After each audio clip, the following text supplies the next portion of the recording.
स्वागत है आपका स्वदेश में। आज की खास खबरें कुछ इस प्रकार हैं। 10वीं का रिजल्ट सीबीएसई की तर्ज पर बनाने की सहमति, 12वीं की परीक्षा को लेकर फिलहाल निर्णय नहीं। मध्य प्रदेश में कोरोना महामारी के बीच 10वीं का रिजल्ट सीबीएसई की तर्ज पर आंतरिक मूल्यांकन के आधार पर बनाने की सहमति बन गई है। ये निर्णय एमपी बोर्ड परीक्षाओं को लेकर सोमवार को औपचारिक बैठक में लिया गया।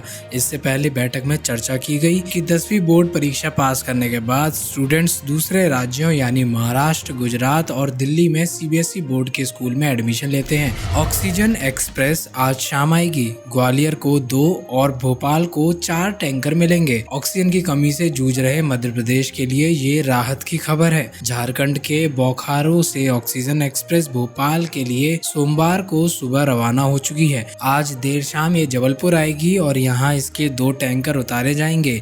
इसके बाद ये मालगाड़ी भोपाल के लिए रवाना होकर सुबह 4 बजे मंडीदीप आएगी। यहाँ ऑक्सीजन के 4 टैंकर उतारे जाएंगे।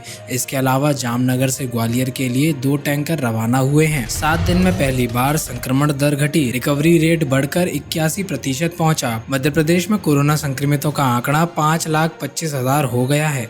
इनमें से 2,24,000 से ज्यादा संक्रमित सिर्फ अप्रैल महीने में बढ़े हैं, यानी कोरोना काल के 45 से 50% केस अप्रैल महीने में आए हैं। हालांकि राहत की बात यह है कि 7 दिनों में सबसे कम 22.6% पॉजिटिविटी रेट दर्ज किया गया है। पहले ये 25% तक पहुंच गया था। देश भर के हज हाउस बनेंगे कोरोना केयर सेंटर, भोपाल भी शामिल। किसी भी धर्म, समाज, मजहब की आस्थाएं तभी बाकी रह पाएंगी जब इंसानी जीवन बाकी रहे। इसी धारणा के साथ अब धर्म स्थलों से दुआ के साथ दवाओं की उपलब्धता की तरफ कदम बढ़ाए गए हैं। देश भर के हज हाउस को कोरोना केयर सेंटर के रूप में स्थापित करने की तैयारियां शुरू हो गई हैं। केंद्र सरकार के अल्पसंख्यक कल्याण मंत्रालय से चली इस मुहिम में अब प्रदेश भी शामिल हो गया है। राजधानी भोपाल के हज हाउस को कोविड केयर सेंटर बनाने की जरूरी व्यवस्थाओं के लिए प्रदेश हज कमेटी ने जिला प्रशासन को पत्र लिखा है। होम आइसोलेशन में रहकर 92 साल के बुजुर्ग ने खूब किया डांस, कोरोना को दी मात। कोरोना से संक्रमित होने के बाद तुलसीराम सेठिया घर पर ही क्वारंटीन रहे और इस दौरान उन्होंने खूब संगीत सुना।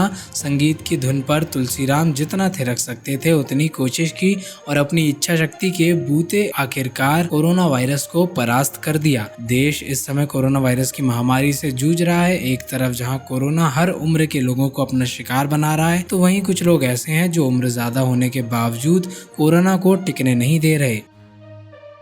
इसी तरह की खबरें जल्द से जल्द पाने के लिए जुड़े रहिए हमारे साथ स्वदेश में।